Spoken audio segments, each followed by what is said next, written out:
Most people think ER doctors are just calm under pressure, unshakable, emotionless, born decisive, wrong. They feel pressure like anyone else. Alarms screaming, patients crashing, families panicking, the difference. They use a decision system that makes hesitation impossible. You overthink, they triage. You freeze, they execute. By the end of this video, you'll understand how ER doctors make high-stakes decisions in seconds and how to steal that system for exams. Business coding interviews, anything. Chapter 1. They don't solve everything, they stabilize first. Average person sees a big problem and tries to fix all of it. Project overwhelming. Try to complete everything. Exam hard, study the whole textbook, idiots. In the ER, doctors follow one rule first. Airway, breathing, circulation, not everything, the critical few. They stabilize what kills first. Only then do they address complexity. This mirrors the Pareto principle. 20% of variables drive 80% of outcomes. Most of you attack symptoms. ER doctors attack survival variables. In your life, ask, what's the airway of the situation? What's the breathing? What's the circulation? What must be fixed immediately for everything else to work? Focus on that.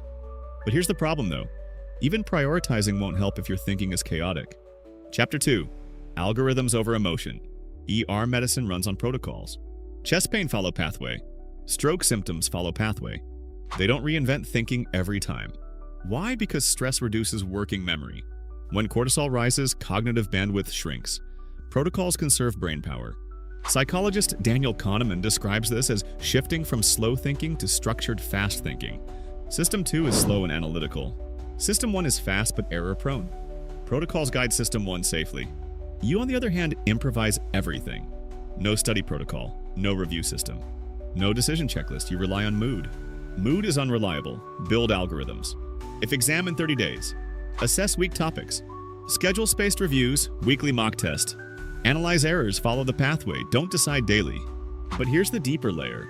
Protocols alone don't create speed. Chapter 3. Pattern recognition under pressure.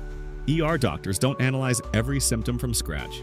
They recognize illness scripts, chest pain plus sweating plus left arm pain. Pattern, sepsis signs pattern. Psychologist Adrienne de Groot showed experts don't calculate more, they recognize patterns faster. Chunking reduces cognitive load. You see 10 random symptoms. They see one diagnosis cluster, zip file. If you want faster thinking, build pattern libraries. Solve many similar math problems. Analyze recurring business cases. Study common interview questions.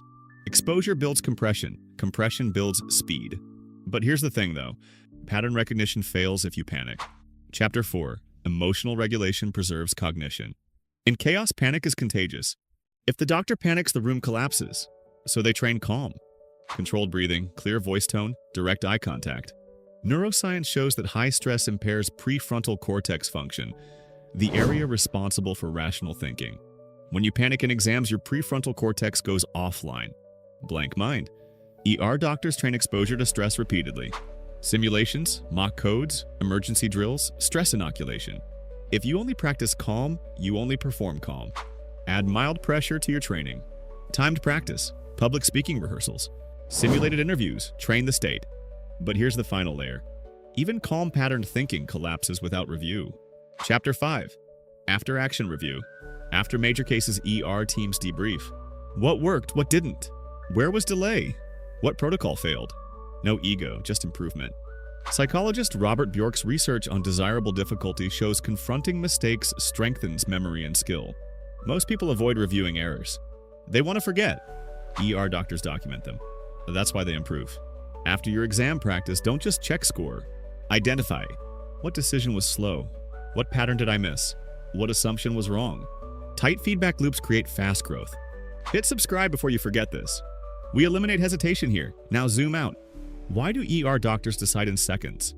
Because they stabilize critical variables first, use protocols not moods, recognize patterns, regulate emotion, run after action reviews, systematic cognition, not heroics. You don't need more confidence. You need better structure. But here's the problem though. Even the best decision system fails if your brain is exhausted. Sleep deprivation impairs judgment and reaction time dramatically. Studies show fatigue can impair decision-making, similar to alcohol intoxication. ER schedules are structured around shifts for a reason. Fatigue kills clarity. You sacrifice sleep, then wonder why decisions feel heavy. Energy fuels cognition, and here's the final warning. Even if you adopt the ER system, if you're solving the wrong problems, speed won't save you. ER doctors don't treat paper cuts before heart attacks. You shouldn't answer emails before finishing your thesis. Define severity, define impact, then act. To keep it simple, stabilize critical variables, follow algorithms, build pattern libraries, train under stress, review brutally, protect sleep, prioritize severity. That's the ER decision architecture, not genius. Protocol. But here's the thing though, fast decisions mean nothing if your attention is fractured. Distraction trains hesitation. Hesitation costs performance. That's why I made a video breaking down how to build unbreakable focus in a world engineered to scatter your brain. Because if you can't control attention, you can't control decisions. Watch that next.